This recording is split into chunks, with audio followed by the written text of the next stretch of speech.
तो 2024 लोकसभा का चुनाव है और चार चुनाव और चर्चा को लेकर हम पहुंचे हैं ग्यारसपुर क्षेत्र में, जहां पर हम बात करेंगे यहां के जनप्रतिनिधि और स्थानीय लोगों से। अगर विदिशा क्षेत्र की हम बात करें तो यहां पर हाई प्रोफाइल सीट इसको माना जाता है। यहां से विदेश मंत्री सुषमा स्वराज सांसद रह चुकी हैं। उससे पहले अटल बिहारी वाजपेयी भी इस क्षेत्र से लोकसभा में जा चुके हैं।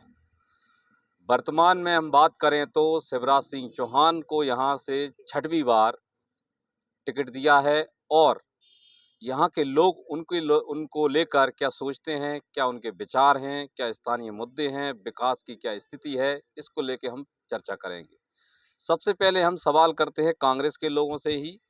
भाई साहब, ये बताइए कि एक बार फिर से भाजपा ने शिवराज सिंह चौहान को मैदान में उतारा है, तो इस पर लेके आप क्या कहना चाहें? शिवराज जी को बधाई देना चाहता हूं कि वो उतरे हैं, लेकिन हम लोग तो जो उनको देखते हुए आ रहे हैं पिछले 10 दशक से, 20 साल उनको यहाँ सांसद के रूप में रहे, मुख्यमंत्री के रूप में भी हमने देखा। लेकिन जो यहाँ पर मूलभूत सुविधाओं की आवश्यकता ग्यारसपुर क्षेत्र को पूर्ति भारतीय जनता पार्टी के रूप में, चाहे मुख्यमंत्री के रूप में रहे हों, चाहे सांसद के रूप में रहे हों, वो पूर्ति नहीं कर पाए हैं। और हम अपेक्षा करते हैं अगर वो यहाँ से जीत के जाते हैं पुनः, अगर यह जनता आशीर्वाद देती है, तो हमारे ग्यारसपुर में मूलभूत सुविधाएं, पिछली बार जो सांसद बने थे उनके प्रतिनिधित्व के रूप में रमाकांत भार्गव जी थे, वो बोल के गए थे ग्यारसपुर में एक फायर ब्रिगेड हम देंगे। और ऐसी बहुत सी अनेकों अनेक घोषणाएं उनके टाइम पे यहाँ हुई हैं, जो आज भी बाट निहार रही हैं कि उनको कैसे पूर्ति होंगी। 18 साल में क्या विकास हुए शिवराज जी के राज में? अब ये विकास तो आपको देख ही रहे हैं, जनता ने तो पिछली बार नकार दिया था। और तोड़ मरोड़ के हमारे कांग्रेस के जो नेता थे उनको तोड़ मरोड़ के और विधायकों को खरीद के वो सरकार बनाई है उन्होंने। लेकिन जनता ने तो उनको नकार दिया था। सरकार तो कांग्रेस की बनी थी और विकास के रूप में वो चुनाव नहीं लड़ते, सिर्फ हिंदू और मुसलमान के रूप में उनका चुनाव होता है। तो इस बार का जो चुनाव है उसमें कांग्रेस पार्टी भाई कमजोर मानी जा रही है, ऐसा लोग। अब देखते हैं साहब, हम लोग करीब 10 साल से केंद्र में विपक्ष में हैं और निश्चित तौर पर भारतीय जनता पार्टी किसी न किसी रूप में ईडी सीबीआई का दबाव कांग्रेस कार्यकर्ताओं पर बनाती है, तो उनको खरीद फरोख्त करने का करके हम लोगों को मजबूर करती है। फिर भी हम लोग संघर्ष करेंगे जब तक जान है जहान है। संघर्ष करेंगे कांग्रेस वाले। भाई साहब, आपके पास आऊँगा मैं और पूछूंगा कि विदिशा की जो सीट है उसको भाजपा के दृष्टिकोण से बड़ी ही सुरक्षित सीट मानी जाती है और बड़े नेता यहाँ से चुनाव इसलिए लड़ते हैं कि ताकि वो चुनाव ना हारें, और हमेशा भाजपा का गढ़ रहा। इस बार शिवराज जी को फिर से चुनाव में उतारा है, तो क्या लगता है आपको कि और दूसरी अन्य जगह कमजोर सीट जहाँ पर दिक्कत थी, क्या इस कारण से, या विदिशा में क्या कारण रहा कि उन्हें प्रत्याशी बनाया? देखिए, यहाँ भाजपा की बात करें तो मध्य प्रदेश में आपको ही पता है कि 29 सीटें लोकसभा की हैं और 29 में से आज भारतीय जनता पार्टी के पास 28 सीटें हैं। तो मैं नहीं समझता कि कोई सीट भाजपा के लिए कमज़ोर है। जहाँ तक एक सीट की बात है तो वो भी इस बार वजह से प्राप्त होगी और मध्य प्रदेश में 29 में से 29 सीटें भारतीय जनता पार्टी जीत रही है। यानी कि आप ये कहना चाह रहे हैं कि छिंदवाड़ा पे भी इस बार भाजपा? बिल्कुल, छिंदवाड़ा पे भी कमल खिलेगा। तो विकास की अगर बात करें तो कांग्रेस के लोग बोल रहे हैं कि विकास के नाम पर ग्यारसपुर को कुछ नहीं मिला। क्या देखिए, ऐसा है कि केवल ये बात कर रहे हैं ग्यारसपुर की, जबकि ये जो चुनाव है आम चुनाव पूरे देश का है और पूरे देश में विकास हुआ है। अगर आप देखें तो रोडों की स्थिति मैं नहीं समझता कि आपसे अच्छा कोई बता सकता है। पहले ग्यारसपुर से विदिशा रोड की क्या स्थिति थी, ये सबने देखा है। दिग्विजय सिंह जी की सरकार में लाइट की क्या स्थिति थी, ये मैं नहीं, ये पूरा जनता जानती है, ये पूरा देश देख रहा है। भारतीय जनता पार्टी में, जैसा कि मेरे साथी अभी बता रहे थे स्वदीप जी रघुवंशी, कि हिंदू मुस्लिम की बात होती है, तो मैं नहीं समझता कि ये इनकी बहुत अनभिज्ञता वाली बात है। भारतीय जनता पार्टी ने जो भी योजना बनाई है वो हिंदू मुस्लिम सिख ईसाई देख के नहीं बनाई, वो केवल भारतीय देख के बनाई है और उस योजना का लाभ सभी भारतीयों को बराबर रूप से मिल रहा है। ऐसा मैं नहीं कहता, आप जनता से इस बारे में जानकारी ले सकते हैं। तो इस बार 2024 के मुकाबले आसान रहेगा 2014 की अपेक्षा? 2024 देखिए, भारतीय जनता पार्टी कभी आसान और कठिन पे विश्वास नहीं करती। हर चुनाव भारतीय जनता पार्टी के कार्यकर्ता हम चुनौती के रूप में स्वीकार करते हैं और हमारा एक लक्ष्य रहता है, उसको लेकर हम आगे बढ़ते हैं। मध्य प्रदेश में भी 29 की 29 सीटें भारतीय जनता पार्टी जीतेगी, ऐसा हमारा प्रदेश नेतृत्व का निर्देश है और सभी कार्यकर्ता निश्चित रूप से इसमें लगे हुए हैं। राम मंदिर का इस चुनाव में क्या असर रहेगा? देखिए, राम हिंदुओं के नहीं, मुसलमानों के नहीं, इस भारत देश के आराध्य हैं। जैसा कि हम कल्पना करते हैं कि राम राज्य आना चाहिए, तो राम राज्य तो दिख रहा है और आने वाला भी है राम राज्य। तो जहाँ राम जी लला विराजित हुए हैं, तो मैं निश्चित रूप से कह सकता हूँ कि उनका आशीर्वाद, जिन्होंने उनको विराजमान करने में पूरा सहयोग किया, जिन्होंने तन मन धन से उसमें सहयोग किया, जिनकी ऐसी इच्छा थी कि भारत में अयोध्या जी में रामलला विराजमान हों, और जब रामलला विराजमान हुए हैं, तो मैं समझता हूँ कि निश्चित रूप से उनके जो भक्त हैं, उनको आशीर्वाद तो मिलेगा। कांग्रेस ने तो उसका बहिष्कार कर दिया। देखिए, ये कांग्रेस की अपनी मानसिकता है और कांग्रेस को मैं समझता हूँ कि धर्म से हट के राजनीति करना चाहिए। राम सबके आराध्य हैं, उनको बहिष्कार अगर उन्होंने किया है तो इस विषय में उनको बार-बार सोचना चाहिए, उनके नेतृत्व को इस विषय में बार-बार सोचना चाहिए। और मैं तो ये कहता हूँ कि लोकतंत्र मजबूत तब होता है जब विपक्ष मजबूत होना चाहिए। आज की अपन वर्तमान परिदृश्य में देखें तो हमारा जो विपक्ष है, वो बहुत कमज़ोर होता जा रहा है और इसके लिए कहीं न कहीं कांग्रेस जवाबदार भी है।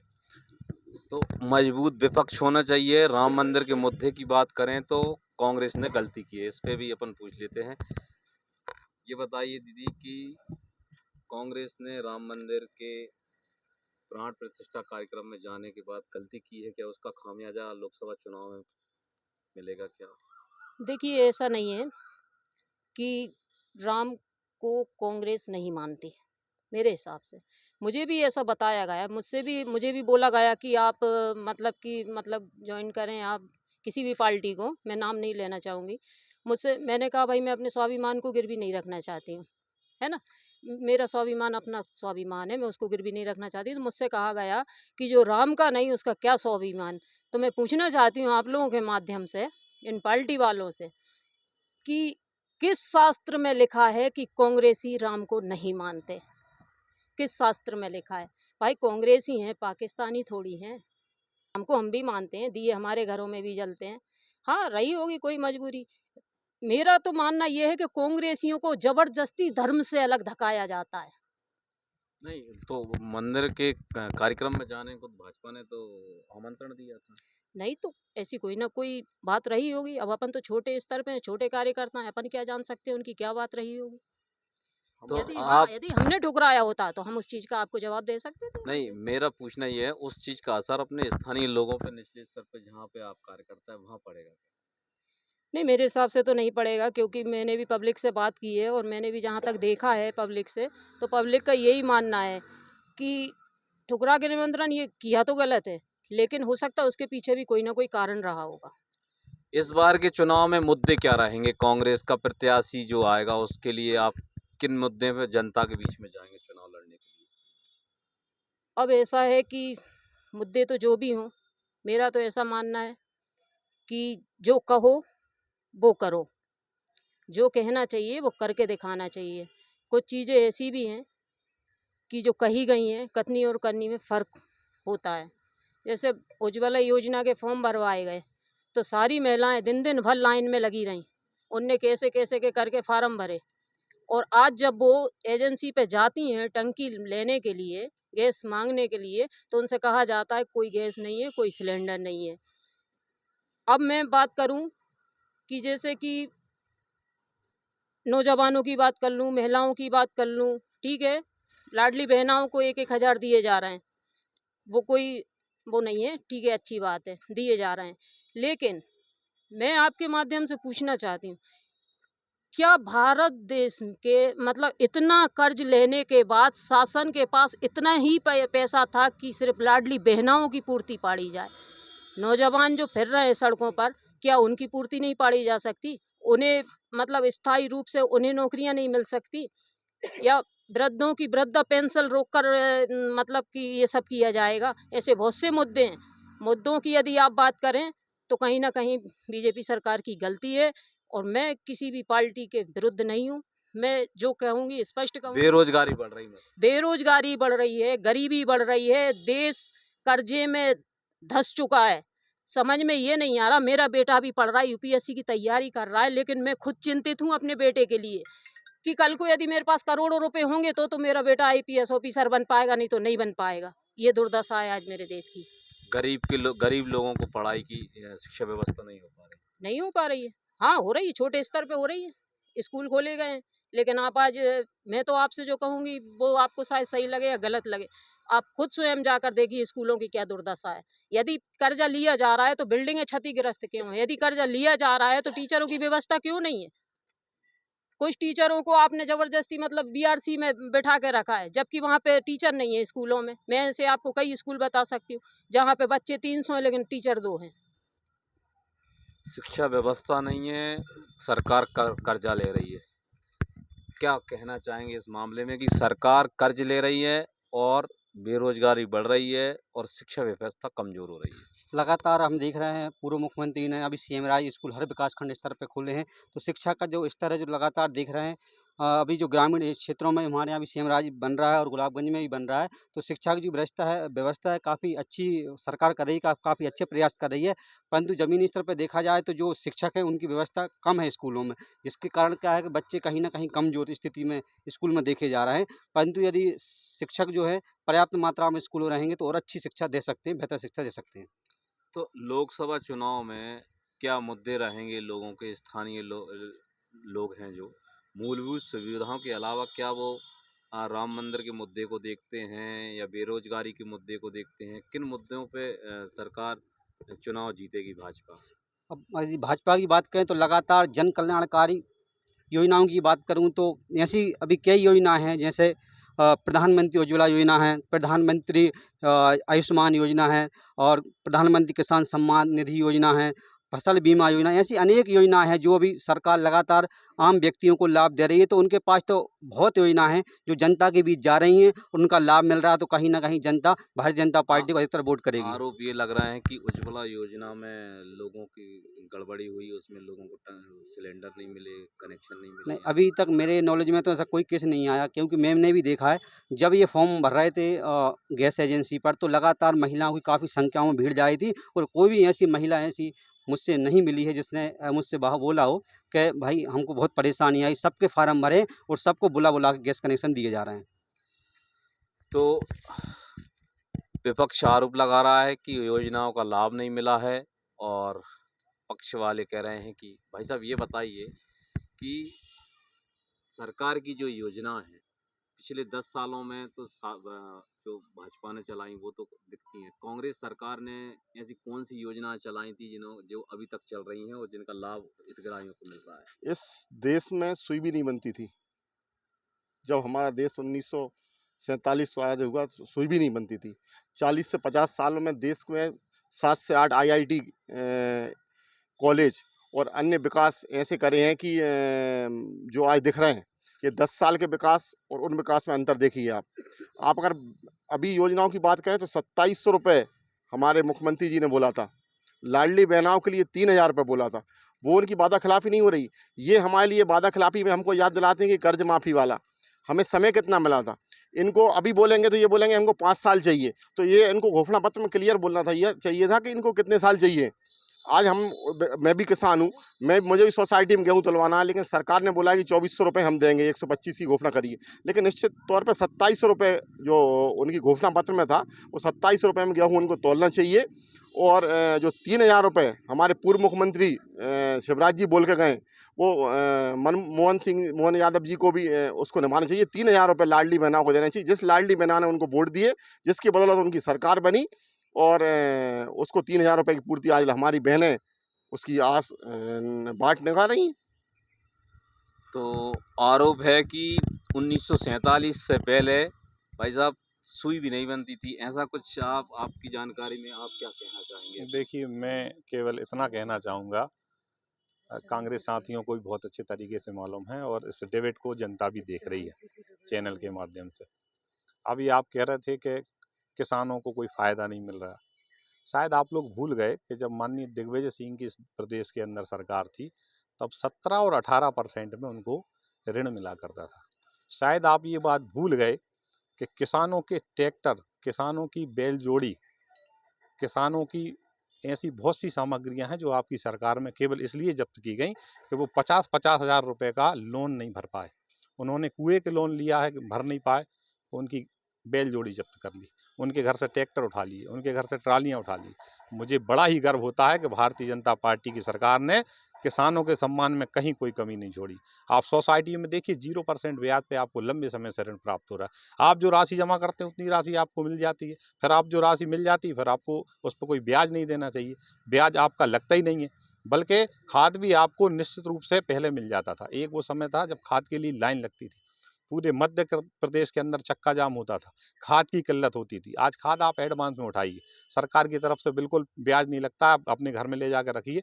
तो मैं ये कांग्रेसियों के लिए मैं कहूँगा ये सोच समझना चाहिए कि हम किस विषय पे बात कर रहे हैं। किसानों के लिए भारतीय जनता पार्टी की सरकार ने जो कुछ किया है, निश्चित रूप से मैं कह सकता हूँ कि जो हमारे कांग्रेस के साथी भी हैं किसान हैं, और ये अपने अकाउंट लगातार चेक करते हैं तो इनको मालूम होगा कि किसान सम्मान निधि की माननीय मोदी जी और माननीय मुख्यमंत्री जी इनके खाते में भी निश्चित रूप से राशि डाल रहे हैं। किसानों की जो भी योजनाएं हैं, चाहे वो ऋण माफी की योजना हो, चाहे कम ब्याज की योजना हो, या जो भी योजना है उनका लाभ कांग्रेसियों को भी मिल रहा है। लेकिन मैं भरे मन से कह सकता हूं कि ये इस बात को स्वीकार नहीं करेंगे। योजनाओं का लाभ तो कांग्रेस को भी मिल रहा है। हम जवाब ले लेते हैं कि लगातार योजनाओं पे बात हो रही है, क्षेत्रीय मुद्दों पे बात हो रही है। सबसे पहले तो आप सभी को बहुत बहुत धन्यवाद 11 पर आने पर, और वकील साहब की बात पे मैं सहमत हूँ। और वकील साहब ने जिस तरह कहा किसानों की बातों को, आज किसान कौन सा सुखी है आप बताइए। मैं अनुसूचित जाति से आता हूँ, और मध्य प्रदेश में जब कांग्रेस की सरकार थी 1998 में, मध्य प्रदेश सरकार द्वारा आदिवासी और जनजाति के लिए पट्टे दिए गए, और भारतीय जनता पार्टी कहते कि हम आदिवासी और अनुसूचित जाति के हितैषी हैं, 100 करोड़ का मंदिर बनाएंगे। भारतीय जनता पार्टी के लोग मिलकर प्रशासन दबाकर उनकी ज़मीनें छीन रहे। आज चली जाइए वलीजा में 42 पट्टे उनके छीन लिए गए, घर से बेघर है, उनकी पत्नी उनके बच्चे धर धर ठोकर खा रहे। किस विकास की बात कर रहे हैं? हाँ, ये विकास जरूर हुआ है, आप बताइए। सरकार की योजनाओं का लाभ गरीब लोगों को नहीं बिल्कुल नहीं मिल रहा, अनुसूचित जनजाति कोई लाभ नहीं मिल रहा। अनुसूचित जाति पे FIR हो रही है, अनुसूचित जाति पे मुकदमा लगाया जा रहा है, अनुसूचित जाति के लोगों को मारे जा रहे हैं, उनके बहन बेटी के साथ अत्याचार कर रहे हैं। आप किस बात विकास की बात कर रहे हैं? ये विकास जरूर हुआ है, ये विकास जरूर हुआ। आप भारतीय जनता पार्टी बात करें, जिस दिन से सरकार आई उस दिन से जमीनों छीन ली अनुसूचित जाति की, अधिकार छीन लिए। किस संविधान की और किस अधिकार की बात कर रहे हैं आप, बताएं आप। सरकार तो बोलती है हम बहुत विकास कर रहे हैं। हाँ, विकास किया है, 100 करोड़ का मंदिर बनाने की बात की, आज तक नहीं बना। राम मंदिर बने, अहरवार समाज का मंदिर नहीं बनेगा, क्योंकि वे घोषणाएं झूठी करते हैं। यदि आपको इतना भरोसा है तो आप बैरीपुर में चुनाव कराइए, देख लेंगे हम, मानेंगे इस बात को, बैरीपुर में चुनाव हो जाएगा। तो क्या आप क्या कहना चाह रहे हैं, EVM से चुनाव में गड़बड़ी होती है? जी हाँ, EVM मशीन से चुनाव में गड़बड़ी हो, अधिकारियों दबा कर चुनाव किया जाता है। आप इतना भरोसा है तो जनता भरोसा है तो आप EVM मशीन हटाकर और बैरीपुर चुनाव कराइए, क्योंकि पहले भी तो होता था ना, हम मान लेंगे इस बात को। बात आई है EVM की, और एक मुद्दा यह है कि गरीबों के साथ अत्याचार सरकार कर रही है। ऐसा कहाँ देखने को मिला और क्या कारण है? लोग हमारे तो भैया ना देखने में मिल रहा, ना किसी गरीब के साथ अत्याचार हो रहा। गरीबों के लिए जितना अनुसूचित जाति जनजाति के लिए गवर्नमेंट कर रही है बीजेपी, इतना किसी ने किया। आज भी अभी 2-2 लाख रुपए उनके कुटीरों के लान दे रहे, अभी ताजे सबसे पहले उन्हीं लोगों को लिया है। और दूसरी बात EVM की बात यदि हमारे भाई कर रहे हैं, जहाँ कांग्रेस गवर्नमेंट बनती है वहाँ EVM ठीक है, जहाँ हार जाती है वहाँ खराब है। ऐसा क्यों है? जब आप जीतते हो तब तो EVM ठीक है, वो हारने के बाद में उसमें गड़बड़ घोटाला कर दिया। गाय के मामले में भी सरकार कमजोर बता रहे हैं, विपक्ष के लोग बोल रहे हैं गाय के मामले में कोई, यानी कि गाय रोड पे घूम रही है, उसको लेकर इतनी गौशालाएं बन रही हैं, और गाय के लिए क्या है, गलती किसकी है? किसान की, हमारी है। जब तक दूध देती है घर बांधते हैं, इसके बाद खोल के भगा देते हैं रोड पे। सरकार उसमें क्या कर सकती है? सरकार के, आप स्थानीय हो, किसान भी हैं, आप उसके लिए क्या सुधार करना चाहेंगे, क्या बताएंगे सुझाव सरकार को? सरकार ने गौशालाएं बनवा रही है, गौशाला में छुड़वा रही, पूरी व्यवस्था हो रही है। कहीं भी रोडों पे गऊ अब नहीं मिल रही, पहले मिलती थी, अब तो रोडों में बहुत कम गऊ माता है, कहीं मारी खतरी नहीं है। तो गौशाला के एक और जवाब ले रहे, गौशाला के मुद्दे पे वो कह रहे हैं कि गौशालाएं बन रही हैं और लगातार प्रयास भी कर रही सरकार, लेकिन गाय हमेशा रोड पे दिखती है, क्या कारण है? हमारे मित्र साथी से पूछना चाहता हूं कि ये गौशालाएं जिस गौ के नाम पे राजनीति करते करते आप 200 300 पे आ गए, उस गौ माता के लिए भारतीय जनता पार्टी के लोगों ने क्या किया? आप ये बताइए, मध्य प्रदेश में जब 15 महीने हमारी सरकार थी, ऐसी शायद ही कोई ब्लॉक हो जिसमें 10 से 20 गौशालाएँ ना बनी हो। शायद हर पंचायतों में 1-1 2-2 गौशालाएँ बनी हुई हैं। उस गौ के लिए आज 1.5 से 2 रुपए का प्रावधान है एक गौ माता के लिए। बजट के नाम पे कुछ नहीं है, सिर्फ़ कर्ज लेना और उसको मुफ्त की रेवड़ियाँ बाँटना, लेकिन उस गौ माता के लिए कुछ व्यवस्था नहीं है। आज इतनी अच्छी योजना जो गौशाला बनाई थी, उसको बंद करने के लिए पूरा प्रयास किया जा रहा है, क्योंकि उसका श्रेय कमलनाथ जी को जाता है। और यही 2 रुपए किलो गोबर खरीदने का छत्तीसगढ़ में भूपेश बघेल की सरकार थी, वो खरीदती थी 2 रुपए किलो वो गोबर, वो भी एक बहुत अच्छी योजनाएँ थी। लेकिन ऐसी अनेक गौ माता के लिए, गौग्रास के लिए भी योजनाएँ बनाई थी, लेकिन ये जिस गौ माता की इतनी बात करते हैं, उसके लिए इनकी योजनाओं में कुछ नहीं है। की है। आप बताइए, मैं अनुसूचित जाति से आता हूँ और मध्य प्रदेश में जब कांग्रेस की सरकार थी 1998 में, मध्य प्रदेश सरकार द्वारा आदिवासी और जनजाति के लिए पट्टे दिए गए और भारतीय जनता पार्टी कहते कि हम आदिवासी और अनुसूचित जाति के हितैषी हैं, 100 करोड़ का मंदिर बनाएंगे। भारतीय जनता पार्टी के लोग मिलकर प्रशासन दबाकर उनकी ज़मीनें छीन रहे। आज चली जाइए वलीजा में 42 पट्टे उनके छीन लिए गए, घर से बेघर है, उनकी पत्नी उनके बच्चे धर धर ठोकर खा रहे।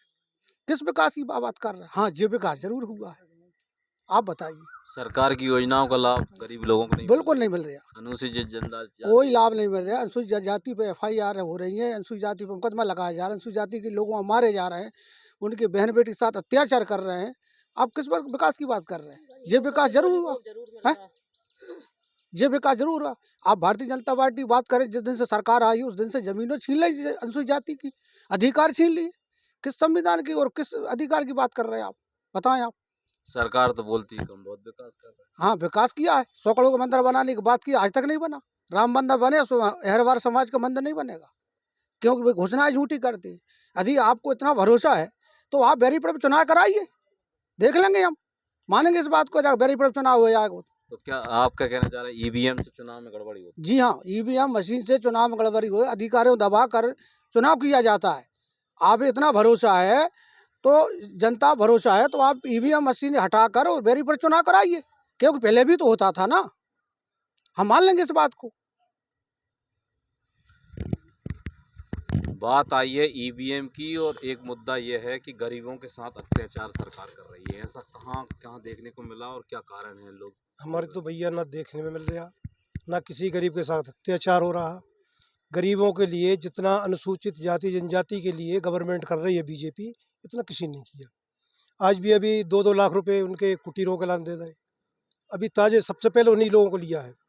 और दूसरी बात EVM की बात यदि हमारे भाई कर रहे हैं, जहाँ कांग्रेस गवर्नमेंट बनती है भाई EVM ठीक है, जहाँ हार जाती है वहाँ खराब है। ऐसा क्यों है? जब आप जीतते हो तब तो EVM ठीक है, वो हारने के बाद में उसमें गड़बड़ घोटाला कर दिया। गाय के मामले में भी सरकार कमजोर बता रहे हैं, विपक्ष के लोग बोल रहे हैं गाय के मामले में कोई, यानी कि गाय रोड पे घूम रही है, उसको लेकर इतनी गौशालाएं बन रही हैं और गाय के लिए क्या है, गलती किसकी है? किसान की, हमारी है। जब तक दूध देती है घर बांधते हैं, इसके बाद खोल के भगा देते हैं रोड पे। सरकार उसमें क्या कर सकती है? सरकार के, आप स्थानीय हो, किसान भी हैं, आप उसके लिए क्या सुधार करना चाहेंगे, क्या बताएंगे सुझाव सरकार को? सरकार ने गौशालाएं बनवा रही है, गौशाला में छुड़वा रही, पूरी व्यवस्था हो रही है। कहीं भी रोडों पे गऊ अब नहीं मिल रही, पहले मिलती थी, अब तो रोडों में बहुत कम गऊ माता है, कहीं मारी खतीर नहीं है। तो गौशाला के एक और जवाब ले रहे, गौशाला के मुद्दे पे वो कह रहे हैं कि गौशालाएं बन रही हैं और लगातार प्रयास भी कर रही सरकार, लेकिन गाय हमेशा रोड पे दिखती है, क्या कारण है? हमारे मित्र साथी से पूछना चाहता हूँ कि ये गौशालाएं, जिस गौ के नाम पे राजनीति करते करते आप 200 से 300 पे आ गए, उस गौ माता के लिए भारतीय जनता पार्टी के लोगों ने क्या किया? आप ये बताइए, मध्य प्रदेश में जब 15 महीने हमारी सरकार थी, ऐसी शायद ही कोई ब्लॉक हो जिसमें 10 से 20 गौशालाएँ ना बनी हो। शायद हर पंचायतों में 1-1 2-2 गौशालाएँ बनी हुई हैं। उस गौ के लिए आज 1.5 से 2 रुपए का प्रावधान है एक गौ माता के लिए। बजट के नाम पे कुछ नहीं है, सिर्फ़ कर्ज लेना और उस पर मुफ्त की रेवड़ियाँ बाँटना, लेकिन उस गौ माता के लिए कुछ व्यवस्था नहीं है। आज इतनी अच्छी योजना जो गौशाला बनाई थी, उसको बंद करने के लिए पूरा प्रयास किया जा रहा है, क्योंकि उसका श्रेय कमलनाथ जी को जाता है।